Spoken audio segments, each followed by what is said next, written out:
और बीमार पड़े पिताजी, बहू ने कह दिया तुम्हारे पिताजी को बहुत खांसी चलती है, बच्चों को पढ़ने में तकलीफ होती है, इनको बाहर जो कमरा है माली वाला चौकीदार का कमरा है उसमें ठहरा दो। पति ने कहा हम ठहरा तो देंगे, पर पिताजी को भूख लगी तो पिताजी को बोल दो हमें घंटी लगा देते हैं, वो बेल बजाएंगे हम चाय दी आएंगे, घंटी बजाएंगे हम भोजन दी आएंगे, घंटी बजाएंगे हम पानी दी आएंगे। पर पिताजी को अंदर आने की ज़रूरत नहीं है। बेटे ने पिताजी को माली के कमरे में चौकीदार के कमरे में सुला दिया, पिताजी के लिए सारा सामान रख दिया। पिताजी से कहा पिताजी अब तुम उधर बहू के कमरे के उधर मकान में मत जाना, तुम्हें जो चाहिए तुम्हारी बहू यहीं लाएगी, घंटी बजाना, ये तार लगाए घंटी लगी है तुम बजा देना बेल, बहू लाकर सामान देगी। ठीक है, पिताजी ने जाना बंद कर दिया। एक दिन पिताजी ने घंटी बजाई तो घंटी बजी नहीं शायद।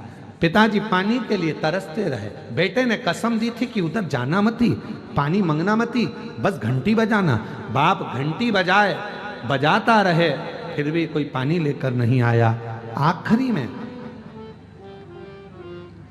बेटा शाम को आया, पूछा अपनी पत्नी से क्यों बाबूजी को पानी चाय दे दिया था, आज घंटी नहीं बजाई तुम्हारे पिताजी ने, हमको लगता है उनके पास रखा होगा इसलिए उन्होंने घंटी नहीं बजाई।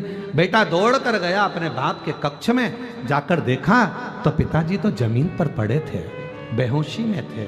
बाप को पानी का छींटा देकर उठाया, पापा बाबूजी क्या हुआ?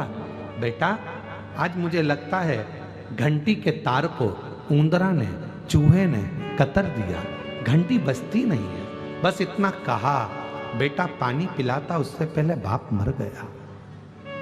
पिता चले गए, पिता मरा, अंतिम संस्कार किया गया। 10वें के पहले घर की सफाई होने लगी, सब साफ करने लगे घर को। घर में 2 छोटे बच्चे थे जिनकी उम्र थी 8 साल और 12 साल। दोनों बच्चों ने, माँ सफाई कर रही थी, पिता सफाई कर रहे थे घर की, और छोटे छोटे बच्चों ने, एक ने घंटी को जेब में रख लिया, एक ने घंटी के तार को अपनी जेब में रख लिया। इतने में माँ ने चिल्ला कर पूछा क्या कर रहे हो, ये घंटियां जेब में क्यों रख रहे हो? बच्चे कहते हैं माँ जैसे आपने दादाजी के लिए घंटी लगाई थी वैसे आपकी बहू आपके लिए लगाएगी, उसकी तैयारी कर कर रख रहे हैं, हम उसकी तैयारी कर रहे हैं। जैसा कर्म करोगे वैसा भोगना पड़ेगा। आप सेवा करो, आपकी औलाद आपकी सेवा करेगी। धन काम नहीं आएगा, सेवा काम आएगी। कई लोग